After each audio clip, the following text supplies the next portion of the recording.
Kannada matrimony ಆಷಾಢ offer. ಈಗ membership ತಗೊಳ್ಳಿ, ಆಷಾಢದಲ್ಲಿ free ಆಗಿ ಯೂಸ್ ಮಾಡಿ. ಈಗಷ್ಟೇ 20 ಜನರ ನೂತನ ಸಚಿವರ ಪಟ್ಟಿ ಬಿಡುಗಡೆ ಆಗಿದೆ. ಆ 20 ಜನರ ಪಟ್ಟಿಯಲ್ಲಿ ಈಗ ಮಧು ಬಂಗಾರಪ್ಪ ಅವರ ಹೆಸರು ಕೂಡ ಹೇಗಿದೆ. ನಮ್ಮ ಜೊತೆ ಮಧು ಬಂಗಾರಪ್ಪ ಅವರು ಇದ್ದಾರೆ. ಸರ್, ನಿಮಗೆ first of all big congratulation sir. Sir, ಈ ಎರಡನೇ ಬಾರಿ ಅಂದ್ರೆ 5 ವರ್ಷದಲ್ಲಿ ಪೂರ್ಣಾವಧಿಯ ಮಂತ್ರಿ ಆಗೋಕೆ ಹೊರಟಿದ್ದೀರಿ ಸರ್. ಇಲ್ಲ, ಬಹಳ ಸಂತೋಷ ಆಗುತ್ತೆ. ವಿಶ್ವಾಸ ಇಟ್ಟಿದ್ದಾರೆ ವರಿಷ್ಠರು. ನನಗನ್ಸುತ್ತೆ ಇದು ಹೆಚ್ಚು ಜವಾಬ್ದಾರಿ ಇದೆ ಅಂತ ಹೇಳಿ ಭಾವಿಸ್ತೀನಿ. ಸರ್, ಈಗ ಲಾಸ್ಟ್ ಕಳೆದ ಬಾರಿ ನೀವು ಶಿಕ್ಷಣ ಸಚಿವರಾಗಿ ಉತ್ತಮ ಕೆಲಸ ಮಾಡಿದ್ದೀರಿ, ಸಾಕಷ್ಟು ಯೋಜನೆಗಳನ್ನ ತಂದಿದ್ದೀರಿ, ಮಕ್ಕಳ ಪರವಾಗಿ ಸಾಕಷ್ಟು ಕೆಲಸ ಮಾಡಿದ್ದೀರಿ. ಈ ಬಾರಿ ಯಾವ ಖಾತೆಯನ್ನ ನಿರೀಕ್ಷೆ ಮಾಡ್ತೀರಿ? ಅದೆಲ್ಲ ಕೇಳಂತ ಅಷ್ಟು ದೊಡ್ಡ ಮನುಷ್ಯ ಆಗೋದಿಲ್ಲ. ಆದರೆ ಜವಾಬ್ದಾರಿಯುತವಾಗಿ ಏನು ವರಿಷ್ಠರು ಮತ್ತೆ ಮೊನ್ನೆ ಮುಖ್ಯಮಂತ್ರಿಗಳು ಕೊಡ್ತಾರೆ ಅದನ್ನು ತಗೊಂಡು ಹೋಗ್ತಕ್ಕಂಥ ಕೆಲಸವನ್ನು ನಾನು ಮಾಡ್ತೀನಿ. ಬಟ್ ಈ 3 ವರ್ಷದೊಳಗೆ ನೀವು ಹೇಳ್ದಂಗೆ ಕಷ್ಟಪಟ್ಟು ಕೆಲಸವನ್ನು ಸಿದ್ದರಾಮಯ್ಯ ಸಾಹೇಬರು ಒಂದು ನೇತೃತ್ವದಲ್ಲಿ ಮಾಡಿರೋದು ಬಹಳ ಸಂತೋಷ ಆಗ್ತದೆ. ಅವ್ರ ಮಾರ್ಗದರ್ಶನವನ್ನು ಯಾಕೆಂದರೆ ಜವಾಬ್ದಾರಿ, ಯಾಕೆಂದರೆ ಒಂದು ಸಚಿವರಾಗಬೇಕಂತ ಹೇಳಿದರೆ ಅದಕ್ಕೆಲ್ಲ ಭಾಳ ಜವಾಬ್ದಾರಿ ಇರುತ್ತೆ. ಅದನ್ನು ಯಾವ ರೀತಿ ಮಾಡಬೇಕು ಅಂತ ಹೇಳಿ ಅಲ್ಲಿ ಕಲ್ತಿದ್ದೀವಿ. ಮೊನ್ನೆ ಡಿ ಕೆ ಶಿವಕುಮಾರ್ ಅವರ ಮುಖ್ಯಮಂತ್ರಿಗಳಾಗಿ ಇವತ್ತು ಅವರ ಅಡಿಯಲ್ಲಿ ಕೆಲಸ ಮಾಡ್ತಕ್ಕಂಥ ಅವಕಾಶ ಸಿಕ್ಕಿದೆ.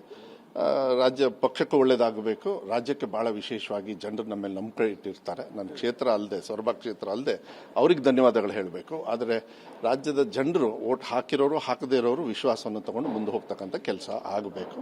ಅದಾಗುತ್ತೆ ಅಂತ ಹೇಳಿ ವಿಶ್ವಾಸ. ಈಗ ಡಿ ಕೆ ಶಿವಕುಮಾರ್ ಅವರಿಗೆ ಒಂದು ಯಂಗ್ ಸಚಿವರ ಒಂದು ಸಂಪುಟ ಬೇಕಿತ್ತು.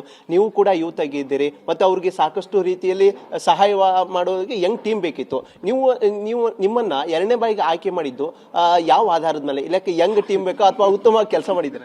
ಇಲ್ಲ, ಅದನ್ನೆಲ್ಲ ಹೇಳಷ್ಟು ದೊಡ್ಡ ಮನುಷ್ಯ ಆಗೋದಿಲ್ಲ. ವರಿಷ್ಠ ತೀರ್ಮಾನ ಮತ್ತು ನೀವೆಲ್ಲ ಟಿವಿಯೆಲ್ಲ ನೀವೇ ಹಾಕ್ತಾ ಇದ್ರಲ್ಲ, ಈ ತರ ಆಗುತ್ತೆ ಅಂತ ಹೇಳಿ. ಮೋಸ್ಟ್ಲಿ ನಾವು ಆ ತರ ಆಗುತ್ತೆ ಅಂತ ಹೇಳಿ ಮತ್ತೆ ಅವಕಾಶ ಸಿಕ್ಕಿದೆ. ಬೇರೆಯವರು ಸುಮಾರಷ್ಟು ಜನರು ಕಾಯ್ತಾ ಇದ್ರು, ಇಲ್ಲ ಅಂತ ಹೇಳಲ್ಲ. ಅವರು ಅರ್ಹತೆನೂ ಕೂಡ ಇದೆ, ಇಲ್ಲ ಅಂತ ಹೇಳಲ್ಲ. ಆದರೆ ಸಿದ್ದರಾಮಯ್ಯ ಸಾಹೇಬರು, ಡಿ ಕೆ ಶಿವಕುಮಾರ್ ಸಾಹೇಬರು, ಈಗ ಹರಿಪ್ರಸಾದ್ ಸಾಹೇಬರು ಅಧ್ಯಕ್ಷ ಆದಮೇಲೆ ಒಳ್ಳೆ ರೀತಿಯಲ್ಲಿ ಮಾಡ್ಕೊಂಡು ಹೋಗ್ತಕ್ಕಂಥ ಕೆಲಸವನ್ನ, ಜವಾಬ್ದಾರಿನ ನಾನು ಮಾಡ್ತೀನಿ. ಸರ್, ಕೊನೆ ಪ್ರಶ್ನೆ. ಈಗ ಯಾವ ಖಾತೆ ಕೊಟ್ಟರು ನಿಭಾಯಿಸ್ತೀರಾ ಅಂತ ಹೇಳಿದಿರಿ, ಬಟ್ ಮುಂದಿನ 2 ವರ್ಷ ಪ್ಲಾನ್ ಆಫ್ ಆಕ್ಷನ್ ಹೇಗಿದೆ ಸರ್?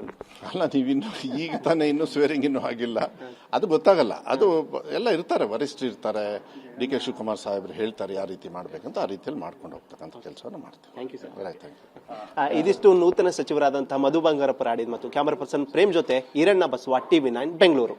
ಕನ್ನಡ ಮ್ಯಾಟ್ರಿಮೋನಿ ಆಷಾಢ ಆಫರ್. ಈಗ ಮೆಂಬರ್ಶಿಪ್ ತಗೊಳ್ಳಿ, ಆಷಾಢದಲ್ಲಿ ಫ್ರೀ ಆಗಿ ಯೂಸ್ ಮಾಡಿ.